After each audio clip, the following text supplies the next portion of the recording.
बदलापुर में प्रदर्शन कर रहे आंदोलन करने वालों पर बड़ी कार्रवाई। कोर्ट ने इतने दिनों की हिरासत का आदेश दिया। बदलापुर में 2 स्कूली छात्रों के साथ कुकर्म करने की चौंकाने वाली घटना सामने आया है। इस घटना का असर पूरे महाराष्ट्र में देखने को मिल रहा है। इस घटना के बाद कल बदलापुर में रेल रोको आंदोलन किया गया। इसके चलते रेलवे की ट्रेनें करीब 10 घंटे तक लेट रहीं। इस घटना के मुख्य आरोपी अक्षय शिंदे को 24 अगस्त तक पुलिस हिरासत में भेज दिया गया। वहीं बदलापुर स्टेशन पर आंदोलन करने वाले 22 लोगों को 14 दिन की न्यायिक हिरासत में भेज दिया गया है। साथ ही बाकी आरोपियों को उल्लासनगर कोर्ट और कल्याण लोह मार्ग कोर्ट में पेश किया गया। इस वक्त बड़ी संख्या में पुलिस तैनात थी। अब तक 39 आरोपियों को गिरफ्तार किया जा चुका है। बाकी आरोपियों की तलाश जारी है। कमिशनर कुठे गायब आहेत? पोलीस कमिशनर डुमरेला निलंबन का केलं नाही? अजूनही का त्याचं निलंबन होत नाही? आम्हाला तुम्ही म्हणताय पॉलिटिकल मोटिवेटेड वार्तांकन करणारी महिला पत्रकार विचारते आणि भाजपचा पदाधिकारी वामन म्हात्रे एका महिला पत्रकारितेला बोलतो। शिंदे गटाचा पदाधिकारी हा म्हात्रे बोलतोय की तुझ्यावर बलात्कार झालाय का? तुझ्यावर बलात्कार झाल्यासारखी बोलतेस का? हा मस्तवालपणा कुठून येतो? शिंदे साहेब, आंदोलन तुम्ही चिघळवलं। आंदोलनाला हिंसक वळण जाणवक मिळावं अशी परिस्थिती शिंदे साहेब तुम्ही तयार केली। तुम्हाला जर कायदा व्यवस्था जपायचा असेल तर वामन म्हात्रेला अजून अटक का केली नाही? त्या वामन म्हात्रेला आता अटक झाली पाहिजे, त्या अटक करायची आहे। सीसीटीव्ही फुटेज गायब करणाऱ्या त्या प्रत्येकावर कारवाई झाली पाहिजे। आणि सगळ्यात महत्त्वाची गोष्ट, देवेंद्र फडणवीस साहेब, आई म्हणून माझा कन्सर्न आहे। आई म्हणून आम्ही प्रश्न विचारतोय।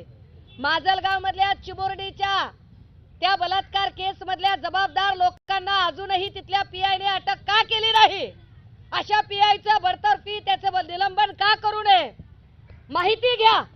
तुमचे गोपनीय अहवालाचे जर कोणी पोलीस अधिकारी असतील, या पोलीस अधिकाऱ्यांनी रेकॉर्ड करावं की माजलगाव मधल्या बलात्कार प्रकरणामध्ये अजूनही आरोपींना अटक का केली नाही? उदगीर मध्ये का वेळ लागला? लातूर मधल्या 2 हॉस्टेलच्या घटना, 0 ते 9 वर्ष गटातली लहान मुलं ज्या शाळांमध्ये आहेत, या शाळांमध्ये जिथे स्वच्छतागृह आहेत, तिथे साफसफाई करणारे जे कर्मचारी असले पाहिजेत ते शक्यतो महिला कर्मचारी असले पाहिजेत। तिथे मावशींची नेमणूक केली गेली पाहिजे। तुम्ही लाखोंची फीस घेता आमच्याकडून, ती का केली गेली नाही? सफाई कर्मचाऱ्याचा, सफाईचा ठेका देणारी जी माणसं आहेत ही कोण आहेत? पुन्हा तुमच्यात सगळ्या घुमून फिरून सगळे भाजपचेच लोक का मध्ये येतात?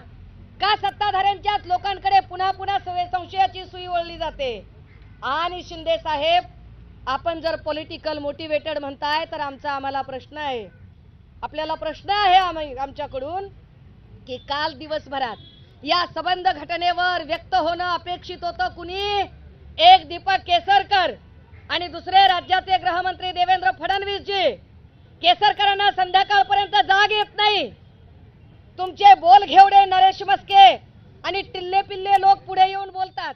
जाणीवपूर्वक पोलिसांना बोललोय तर याच्या कारणास्तव मला संध्याकाळी मित्राकडे यायला जायचं होतं, तर मला या कारणास्तव उचलले त्यांनी। माझं काहीच काय काल तुमचा जोशमध्ये आंदोलन सुरू होतं, आज आता तुमच्या चेहऱ्यावरती अगदी गंभीरता दिसते, काय सांगाल? पुढे करतात। तुम्ही जर प्रकरण नीट हाताळलं असतं तर काल असं घडलं नसतं। काल मीडियाने कमालीचा संयम बाळगलाय। काल सगळ्याच इलेक्ट्रॉनिक चॅनल्सने कमालीचा संयम बाळगला। तुमच्या